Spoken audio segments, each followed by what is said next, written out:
Hello, beautiful people around the world, the Keep Coming family. I hope all of you are blessed, well, and healthy, and that nothing but the best is going on in all you guys' life, man. I love y'all so much, man. Wishing the best for your family, your kids, your friends, the neighbors, the strangers around the world, man. Spread that love, man. You never know what somebody's going through. And at the end of the day, we all got to die. So let's spread that love and let's love each other and let's be the best humans that we can be every single day. But we have every singer from We Are the World who has passed away. And I want to thank Arthur that sent this over and told me it's a very informational video for me to check out. And Arthur actually loved my We Are the World reaction. And actually that reaction I will leave up here somewhere, even at the end of the video, so you guys can check it out if you missed it. But it's a very, very popular reaction on my channel. And that came from my brother Lonnie that sent that one over. And also quizzed me and made me like kind of name if I knew some of the artists in that took part in that, you know, to kind of just name them out a little bit to see, you know, kind of just testing me to see what, you know, my mind, and you know, because I'm young, you know, and it was done when I wasn't around, you know. But I did pretty good. I knew majority. Forgot it was like 60%, 70. Some would say 50%, but if you missed that reaction, it's actually very very popular and heartwarming. If you want to go check it out, I enjoyed that reaction. I enjoyed the song. I enjoyed everybody that took place in it. And I wanted to say rest in peace to all the ones that we lost. And I send my deepest condolences out to the family and the friends and the fans of those amazing artists, man, icons. And I believe, you know, some like, for instance, like Kenny, Tina, Michael. I mean, it's a lot, a couple in there that we've lost, and there's probably still some I don't even know of. So that's one reason why I'm gonna love to check out this video. It's gonna do me a little justice, you know. So let's enjoy it together, family. And if you guys would love to comment down anything, please comment down below. If you want me to see anything, please send it to me. And I really appreciate Arthur for bringing this to my attention. And let's check it out. Every singer from We Are the World who has passed away, sadly, man. It's sad that we all got to die one day. Death is a beautiful thing, and it's new beginnings. But I tell you one thing. These legends will forever live on. They will forever be eternal. Their music will forever live on. We're going to keep rocking it and playing it. I promise you that. Waylon Jennings is nowhere to be found in the video for We Are the World, even though he's credited on the album. Oh. Waylon Jennings is nowhere to be found in the video for We Are the World, even though he's credited on the album. And the reason he stormed out of the recording session may surprise you. In late 1984, music legend and humanitarian Harry Belafonte spearheaded an effort to bring emergency relief to famine-ravaged Africa. The idea was a charity single featuring America's best-known music stars. We had everyone to stand next to each other. There's Paul Simon, there's Bob. Richie, we just did a reaction to Richie, man. Yes, indeed, my boy. Dylan. Yeah, so check your ego at the door. The result was We Are the World, a star-studded 1985 single benefiting the nonprofit USA for Africa Foundation. One of the fastest-selling pop singles in music history, We Are the World ultimately sold more than 20 million copies, raising a staggering $75 million. It also went on to win 4 Grammy Awards, including awards for both Record and Song of the Year. The song remains one of the music industry's most successful charitable endeavors ever. Sadly, during the decades that have passed since the release of the single, several of the stars who participated are no longer with us. Yeah. Landing Kenny Rogers for We Are the World was a major coup, given the massive degree of success that Rogers had experienced during the late 1970s and early. And if you look up this video, Kenny Rogers is actually the first one. He's actually the thumbnail. Oh, Kenny, man. Rest in peace, man. Oh, Kenny. I love me some Kenny Rogers, man. We had some amazing Kenny Rogers reaction on the channel. Amazing Kenny Rogers reactions. He has made some. I'm telling you, Kenny is something, man. He was something, boy. Rest in peace. early 80s on his way to over 24 #1 country hits. Not only did Rogers contribute vocals to the single, sharing a microphone with fellow legend Paul Simon, he also made a lesser-known but equally important contribution to We Are the World. According to KCRW, Rogers offered his own Lion Share recording studios in Beverly Hills for a secret recording session where Lionel Richie, Stevie Wonder, Michael Jackson, and Quincy Jones created the backing track the night before the main vocals were recorded with the rest of the stars. Rogers remained a popular live performer until his death in 2020 at the age of 81. As his obituary in the New York Times pointed out, he was the first country artist to perform at the kind of arenas typically reserved for major rock and pop acts, and sold in excess of 100 million records. Given his long association with producer Quincy Jones, it wasn't surprising that honey-voiced R&B singer James Ingram would be tapped to contribute a verse. Among his many hits were a collaboration with Michael Jackson that appeared on the latter's iconic Thriller album, Yeah Mo Be There, a 1983 duet with Doobie Brothers frontman Michael McDonald, and Somewhere Out There, his chart-topping duet with Linda Ronstadt from the soundtrack to the animated feature An American Tail. Ingram's smooth baritone arrives fairly early in the song, wedged directly between verses sung by Kenny Rogers and Tina Turner. Ingram also made quite an impression visually. As Rolling Stone's minute-by-minute breakdown of the We Are the World video quipped, James Ingram has shown up for the session in a shiny silver tracksuit, as if he came directly from a workout on the space shuttle. Ingram died at age 66 in January 2019, with outlets reporting at the time that he'd been suffering from brain cancer. Quincy Jones shared a statement with Billboard to celebrate Ingram's talent, saying, "With that soulful, whiskey-sounding voice, James Ingram was simply magical. Every beautiful note that James sang pierced your essence and comfortably made itself at home." Tina Turner was in a unique position when she walked into A&M Studios to record her part for We Are the World. After leaving Ike Turner almost a decade earlier, hers still don't feel real because it was just so recent, man. Like, and we just did like 2 beautiful, amazing Tina reactions, man, and she rocked the show, man. And that's all my mom talked about. Tina. You know what I'm saying? What got to do? halting both their notoriously troubled marriage and successful musical partnership, she was considered by many to be a washed-up has-been until the arrival of her 1984 Private Dancer album.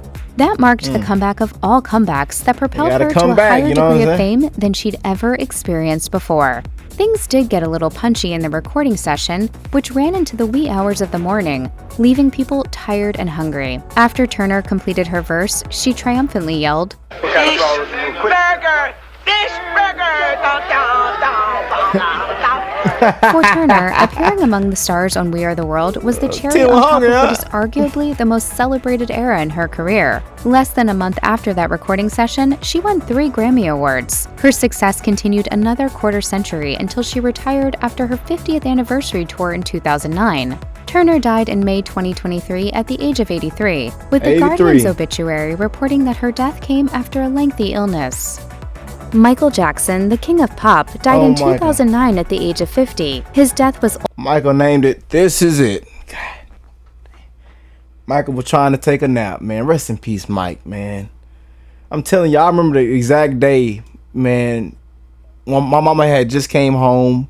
She had got us some kids' meals from McDonald's. We was sitting, and we was in the kitchen, and then we was setting up the table, and it was all over the news.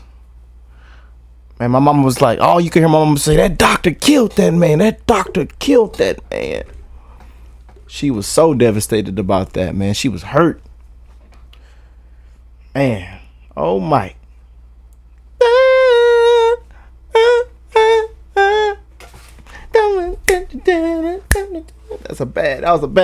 That was a bad fella. God damn it, Mike. Ultimately ruled to be a homicide, the result of his doctor prescribing propofol, a powerful anesthetic used for sedation during surgery, as a sleep aid. Jackson's contribution to We Are the World was a major one, co-writing the song with Lionel Richie and working in the studio to create the bedrock track to which the vocals were later added. This included Jackson multi-tracking his own background vocals. For Richie, co-writing the song with Jackson was a memorable experience, although perhaps not for the reasons most people might assume. Richie recounted recounted during an onstage Music Cares event, "I am at Michael's house trying to write We Are the World, and his dog is barking, and his mynah bird is yelling 'shut up' at the dog." Then a massive white python appeared, knocking over a stack of records as it approached Richie. When Jackson said the snake just wanted to play, Richie wasn't having any of it. He recalled, "I said, 'You're out of your freaking mind.' It took me about 2 hours to calm my ass back down." I was screaming like the last woman in a horror movie. I was screaming so loud.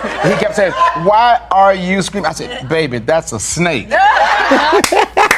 Blessed with a voice so smooth it can make Silk jealous, Al Jarreau was known for jazz-inflected R&B hits such as We're in This Love Together, Mornin', and the theme from the hit TV series Moonlighting. Jarreau died in 2017, aged 76, concluding a music career that spanned 6 decades. As video outtakes from the We Are the World recording session demonstrate, Jarreau did not exactly nail his part in one take. In fact, Jarreau, sharing a microphone with the unlikely duo of Dionne Warwick and Willie Nelson, repeatedly messed up, stepping on Nelson's vocals and missing his cue. That wasn't the only embarrassment that Jarreau would endure. As The Independent recalled, he became completely starstruck when Bob Dylan arrived. Jarreau, who was a huge fan, accosted Dylan to share his appreciation for his work. According to Life magazine's David Breskin, who was in the studio at the time, Dylan had just completed his verse in the song, but wasn't particularly happy with what he'd done. It was at that moment that Jarreau cornered Dylan and told him, "Bobby, in my own stupid way, I just want to tell you I love you." Dylan responded by avoiding eye contact and simply walking away. As Dylan exited, Jarreau burst into tears sobbing, "My idol." There's no denying that Ray Charles, who died in 2004 at age 73, held elder statesman status in the We Are the World recording session, having laid the groundwork for rock and soul music with such piano-driven classics such as What I'd Say and Hit the Road Jack. That certainly proved to be the case for Billy Joel. As Life magazine's David Breskin recounted, Joel was awestruck when Charles entered the studio and was physically shaking when he was introduced to him by producer Quincy Jones. Joel said, "That's like the Statue of Liberty walking in." In footage taken during the session, Charles is seen nailing his part in one soulful take, reading the lyrics by running his fingertips across a sheet of paper on which they've been translated into Braille as he danced and stomped his feet. Charles then took a seat at a grand piano to contribute a keyboard flourish to the song. Lionel Richie told Esquire, "When Ray came in and opened his mouth, we just kinda all fell over in the corner and said, 'Wow, did you hear that? That's Ray Charles.' It was just brilliant." Waylon Jennings put the outlaw in the outlaw country genre, known for such hits as Lukenbach, Texas, Mama Don't Let Your Babies Grow Up to Be Cowboys, and the classic theme from the TV show The Dukes of Hazzard. Jennings' hard-drinking, fast-living lifestyle caught up with him in 2002 when he died in his sleep due to complications from diabetes at the far too young age of 64. For viewers racking their brains trying to remember Jennings' contribution to We Are the World and coming up blank, there's a reason for that. Jennings didn't have a solo performance on the track and doesn't appear in the video, although he was there at the session and is credited. According to The Independent, at issue were some gibberish lyrics that Michael Jackson had written to appear at the end of the chorus. Bob Geldof, who was featured in the We Are the World chorus and would go on to launch Live Aid, reportedly took issue with the words, fretting that they could be misconstrued as mockery of an African language. Seeking an alternative, Stevie Wonder called up a Nigerian pal who suggested a Swahili phrase instead. The resulting argument dragged into the wee hours of the morning, and Jennings walked out declaring, "No good old boy sings in Swahili." Ultimately, the Swahili line was cut, but accounts differ as to whether or not Jennings returned after it was. The late Harry Belafonte, whose desire to raise money for famine relief efforts in Africa led to We Are the World, joined in as a member of the chorus. Belafonte came to be known as the King of Calypso for introducing Caribbean music into the American pop lexicon, racking up such hits as Jump in the Line. He died in April 2023 at the age of 96. Belafonte was at the center of one of the most heartwarming anecdotes to emerge from the recording of We Are the World. As the chorus completed its final recording, most of the participants launched into an impromptu a cappella rendition of Belafonte's classic Banana Boat. As video of the moment indicates, not everyone sang along, possibly because some didn't know the lyrics. Al Jarreau wound up taking control of the sing-along, animatedly leading the singers through the verses and choruses of Belafonte's classic song, as a grinning Belafonte sang along until the song ended, and the assemblage of superstars honored him with a round of applause. When We Are the World was recorded, the Pointer Sisters were coasting on the success of a string of hits that included the iconic I'm So Excited. The group originally consisted of Anita, June, Ruth, and Bonnie Pointer, before the act scaled down to a trio when Bonnie left in 1977 to pursue a solo career. The three-woman version of the Pointer Sisters were invited to participate in the We Are the World recording session. Despite their bevy of hits, none of the three were asked to take a vocal solo, but they appeared in the chorus. In the years following We Are the World, June Pointer, the youngest of the four sisters, struggled with substance abuse. After exiting rehab in 1998, she told People she was happy to be back working with her sisters, saying, "It's been a long road for all of us." Well, I was 13 years old when I started using drugs. It's been it's almost like a lifestyle. Sadly, she subsequently relapsed and was asked to leave the group in 2004. That same year, when she was 50, she was arrested and charged with cocaine possession. She was eventually sentenced to 18 months in rehab. It was during this time that she was diagnosed with cancer, which had come to metastasize in her liver, pancreas, and lungs. June Pointer died in 2006. She was just 52 when she finally succumbed to cancer. So Anita young. Pointer was also on hand for the We Are the World session, joining her siblings June and Ruth in the chorus. As the 1980s gave way to the 90s, the Pointer Sisters' popularity faded, and they would never recapture the lightning-in-a-bottle success they'd experienced during the early 1980s. However, the group continued to perform, with Ruth's daughter brought in to replace June when her issues with drugs led her to be kicked out of the group. Anita Pointer died in December of 2022 at the age of 74. 74. Like June, her death was due to cancer. She was preceded by daughter Jada, who passed away from cancer in 2003, and sister Bonnie, who died in 2020 of cardiac arrest. Her family said in a statement, "While we are deeply saddened by the loss of Anita, we are comforted in knowing she is now with her daughter Jada and her sisters June and Bonnie and at peace. Wow. She was the one that kept all of us close and together for so long. Her love of our family will live on in each of us." If you or anyone you know needs help with addiction issues, help is available. Visit the Substance Abuse and Mental Health Services Administration website or contact SAMHSA's National Helpline at 1-800-662-HELP, Yeah. 4357. Man, wow. Wow. Whew. Rest in peace to all those legends, those wonderful, amazing artists that set the mark, set the tempo, you know. Like I said, it's crazy how time flies, man, you know. Time is going and going and going and going, and it's still going. Tomorrow it's already finna be tomorrow, for real. So I just tell y'all, man, to be the best human you could be every single day. Be the best person you could be every single day. Take care of yourself. Love one another. Be kind to one another. Care for one another. It's very, very important, man. But I will leave my We Are the World reaction somewhere around here. You guys can go check it out if you want. If you don't want to, it's fine. But it's a very loving, powerful reaction, and it was so fun doing that reaction. And shout out to my brother Lonnie if you're watching. That inspired that video I think it was about 2 or 3 months ago, but it should be somewhere around here where you guys can click on it. But I love y'all. I'm wishing the best for all you guys and your family. Y'all have an amazing rest of the day, the week, month, year, and I'm just wishing y'all a blessed year, man. More health, more love, more success, more growth, more opportunities, not only for you but for your family, your kids, your friends, the neighbors, and the strangers around the world, man. Spread that love, y'all, and I'll catch y'all in the next one, man. Peace and love, y'all.